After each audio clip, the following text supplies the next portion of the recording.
Passer d'un volume classique en strip vers un mirror. On va voir aujourd'hui.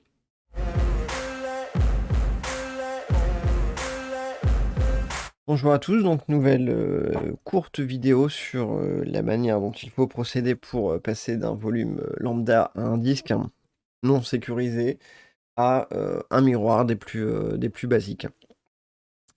Donc pour faire ça, on va aller se positionner sur la partie stockage. Ce qu'on va voir là-dedans, c'est que j'ai plusieurs datasets qui sont créés. Un qui s'appelle Datastore 1 et qui n'a pas de redondance, idem pour le deuxième d'ailleurs.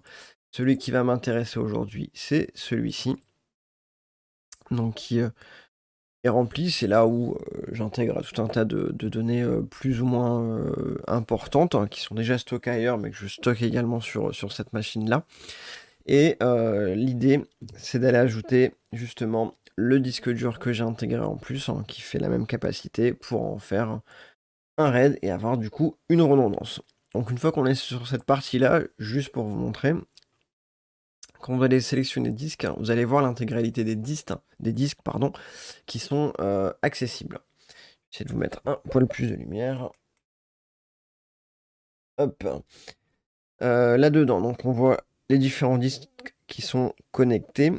J'ai mon Datastore 1 que je vais souhaiter faire évoluer et j'ai un disque strictement identique juste au-dessus qui est affecté à aucun volume. Et c'est celui-ci que je vais aller intégrer à ce volume-là, à ce disque-là, pour en faire un RAID.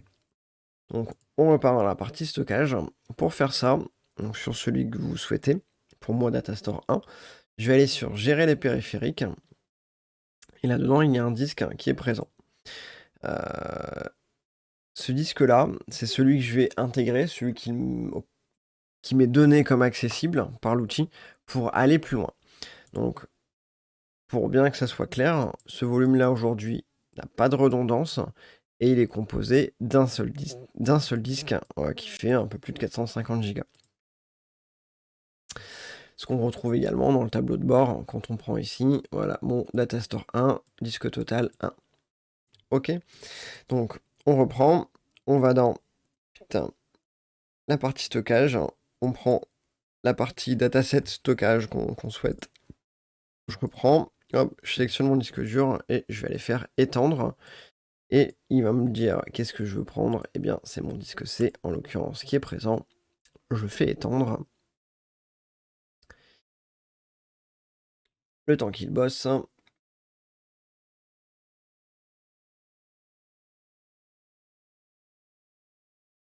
Ça peut prendre plus ou moins de temps, hein, c'est dépend de la taille de vos disques. Voilà, le VDEV est étendu et on est bien maintenant en mirror. Donc si je reviens sur stockage, il me dit que désormais j'ai bien 2 disques qui sont en miroir.